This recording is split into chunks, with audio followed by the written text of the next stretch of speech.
ओम नमः शिवाय। जय श्री महाकाल। तो सावन का बहुत ही पवित्र महीना चल रहा है। तो महाकाल आप पर ऐसे ही कृपा बनाए रखें और जो भी आपकी विश है, कामना है, वो जल्द पूर्ण करे। तो अगर आप इस बात को लेकर परेशान हैं कि आपने अपने जीवन में बहुत सारे अलग अलग तरह के उपाय कर लिए और उसके बावजूद भी आपके जीवन में दुख और तकलीफ बनी हुई है, आपने हर तरह का उपाय कर लिया पर आपको फ़ायदा अभी तक नहीं मिला, ना तो आपकी मनोकामना पूर्ण हुई और जीवन में उल्टे कष्ट हैं, तो इस सावन में आपको शिव मंदिर जाकर ये नंदी वाला उपाय करना है। तो पूज्य गुरु जी ने अपनी कथा में ये नंदी वाला उपाय बताया था। तो उपाय कैसे करना है वो बताएंगे। उसके पहले वीडियो को लाइक नहीं किया है तो लाइक कर दें, चैनल पर नए हो तो सब्सक्राइब कर दें। तो इस उपाय को आपको सावन में करना है और जो भी व्यक्ति इस उपाय को कर लेगा उसकी जितनी भी टेंशन है, समस्या है या कोई मनोकामना है, तो उसकी जैसी भी मनोकामना होगी वो पूर्ण होगी। और आप जानते होंगे कि महादेव जी और जो नंदी है उनका रिश्ता कितना गहरा है। और आपको बहुत सारे पुराणों में ये लेख मिल जाएगा कि नंदी महाराज और जो भगवान शिव है उनका रिश्ता अनमोल है। और शिव जी वेद पुराण में कहते हैं कि अगर कोई व्यक्ति मेरी पूजा न कर कर अगर एक बार तन मन धन से नंदी जी की पूजन कर लेगा या उनके कान में ओम नमः शिवाय कर कर अपनी कामना कह देगा तो उसकी वो कामना जल्द पूर्ण हो जाती है। तो इतना गहरा प्रेम है नंदी जी और शिव भगवान का। तो अगर आप नंदी जी को प्रसन्न कर देते हैं तो आपकी कामना तो यूं ही पूर्ण हो जाएगी। तो इस वीडियो में हम बात करने वाले हैं दो महा उपाय के बारे में। और ये जो उपाय हम बताने वाले हैं ये नए उपाय हैं। और ये उपाय आपकी कामना की पूर्ति करेंगे। तो पहला उपाय करना किसको है? जिन व्यक्ति की मनोकामना पूर्ण नहीं हो रही है या प्रार्थना कर कर, उपवास कर कर, व्रत कर कर थक चुके हैं और वो बहुत बार गलती कर देते हैं, इससे उनकी जो भी कामना है वो पूर्ण नहीं होती। तो ध्यान से सुनना और कैसे करना है वो हम बताएंगे। और हर एक उपाय करने का अपना एक क्रम होता है, एक तरीका होता है, तो वो समझ लेना। और आपको ये भी पता होगा कि जब हम शिव मंदिर जाते हैं और जो शिवलिंग होता है उसकी हम पूर्ण परिक्रमा नहीं करते। मतलब कि अगर हम परिक्रमा कर रहे हैं अपनी मनोरथ के हिसाब से तो हम पूर्ण नहीं करते, आधे ही करते हैं। तो ऐसा इसलिए करते हैं क्योंकि बीच में जलाधारी रहती है और जलाधारी को हमें लांघना नहीं होता है, तो इसलिए हम आधी ही परिक्रमा करते हैं और वो आधी परिक्रमा ही पूर्ण रूप से पूरी मानी जाती है।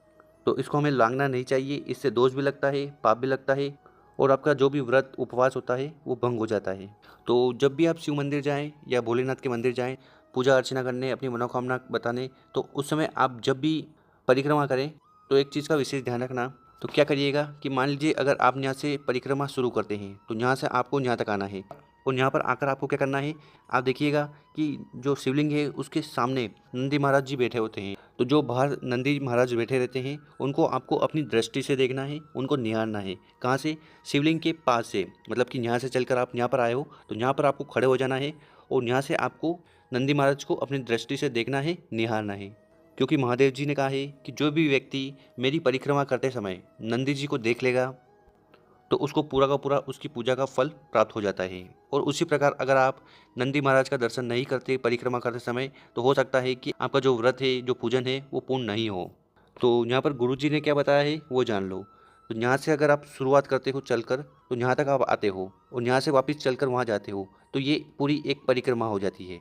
लेकिन इस बार अगर आप शिव मंदिर जा रहे हो और आपको परिक्रमा करनी हो तो उस समय आपको इस चीज़ का ध्यान रखना। तो इस बार क्या करिएगा कि यहाँ से आपको चलकर यहाँ तक जाना है।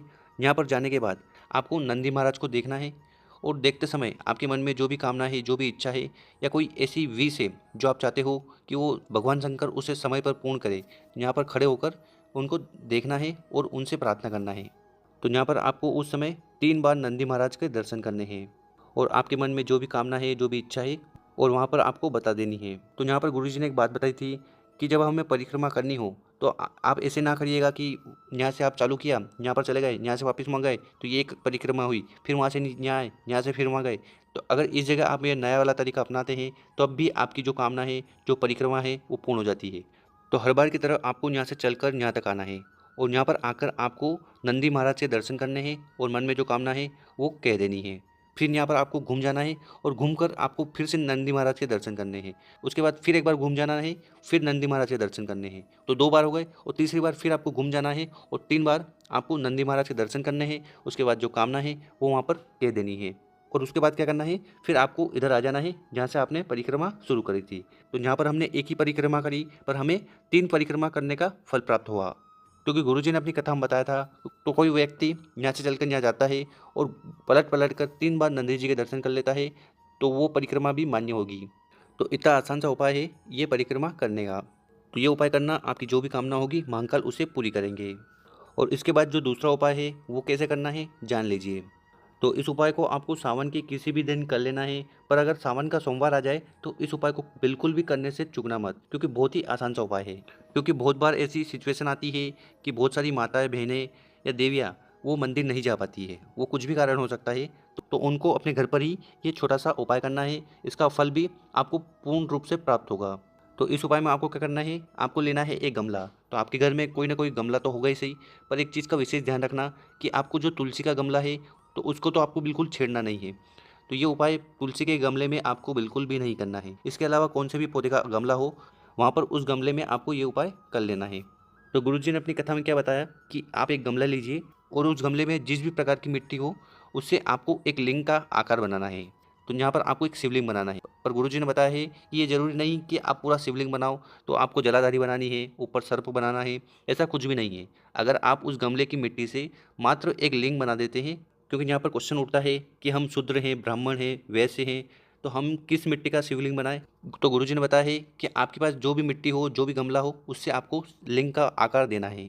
तो जैसा कि हमने बताया है कि आपको एक गमला लेना है, उसकी मिट्टी, उस मिट्टी को लेकर आप एक शिवलिंग का आकार दे देना है।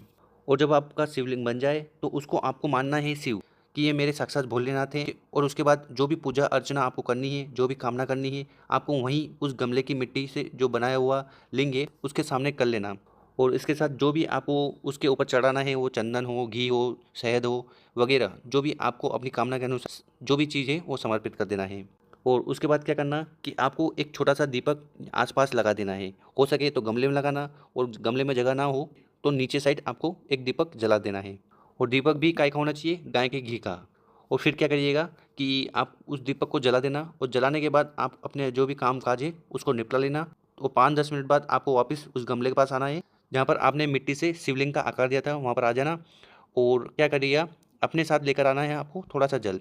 और जल काय में लाना है, तो तांबे के लोटे में जल लाना है और उसको लाकर उस गमले में उड़ेल देना है। और उसको पूरा का पूरा भर देना कुछ इस तरह से। और मान लेना कि जो आपने शिवलिंग बनाया है मिट्टी का, उसका विसर्जन हो गया है।